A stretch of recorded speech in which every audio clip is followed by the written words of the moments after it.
The 1 week the White Mountains taste like spring. Early April delivers freeze-thaw days that power maple boils and quiet, uncrowded roads. This episode is about catching New Hampshire at its most intimate.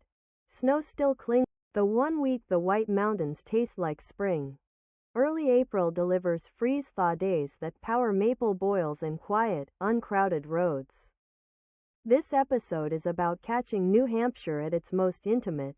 Snow still clings to the notches, but the valleys wake up and sugarhouses boil non-stop. If you want big mountain atmosphere without peak season traffic, this is the sweet spot, literally. Steam, sap, and shoulder season calm in Mount Washington Valley. Mud season brings elbow room, active sugarhouses, and that caramel and wood smoke smell. Base yourself around North Conway, Intervale, Tamworth, and the Route 16 300 seconds corridor, and just follow the steam, active boils advertise themselves.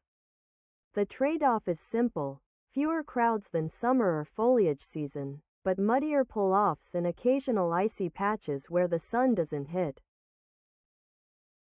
Your maple season hit list: sugarhouses, candy, and maple cream. Build the day around working sugarhouses and taste the difference between early and later runs. In New Hampshire, maple is a heritage craft you can watch in real time: evaporator running, sap bubbling, syrup being grated and bottled. Ask producers about first run versus later boils. Early season syrup can be lighter and surprisingly floral, and many places will let you taste side by side. Tamworth's cult favorite, the Sugar Shack done properly. An easy drive from North Conway for evaporator watching and top-tier syrup shopping. The Sugar Shack in Tamworth is the kind of stop where you slow down, ask questions, and leave with more than you planned, especially the maple candy and maple cream. Stock up on a couple of grades, because early season syrup drinks differently than what most people keep at home. The pancake detour that's worth it: Polly's in Sugar Hill. A classic New England breakfast with real maple syrup when it tastes most vivid. Polly's Pancake Parlor in Sugar Hill is the move if you want one iconic meal. Order a flight of batters like cornmeal and oatmeal, then add local sausage for that perfect sweet-salty balance. Even in shoulder season, weekends can queue up fast, so arrive early and treat it like a reservation mindset. Sugar on snow, the old-school ritual you shouldn't skip. Hot syrup over clean-packed snow becomes taffy, chased with donut and something hot. When conditions allow, this is the simplest and most charming maple season experience: hot syrup poured onto snow, rolled up into ribbons, then finished with a plain donut. Don't assume it's always available. Ask what's running that day, because it depends on weather and fresh snow. Crawford Notch right now.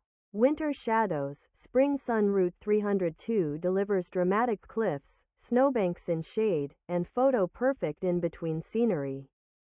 Pair sugarhouse hopping with a scenic drive through Crawford Notch on Route 302. This is where you'll see the season split screen. Snow lingering in the shadows and bare rock catching. Sun. Use pull-offs for big views and keep walks short and sensible. Traction can still help where ice hides. Easy spring adventure. Flat walks around North Conway. Stay low for river paths and town trails while higher routes hold ice and mud. North Conway is a practical base: cafes, gear shops, and plenty of lodging, so you can keep your days flexible between boils and bites. For movement, stick to valley paths near the Saco River corridor and town trails. You'll feel the seasonal shift without gambling on icy elevation. What to pack for mud season, and when microspikes matter: waterproof boots and layers are non-negotiable. Spikes are for shaded ice, not bravado hikes. Expect mornings that feel like winter and afternoons that flirt with spring, so dress in layers and wear waterproof boots because farm lots and dirt pull-offs get soft fast. If you hike at all, pack microspikes for shaded sections that hold ice, and be ready to turn around. This week rewards restraint, not summit fever.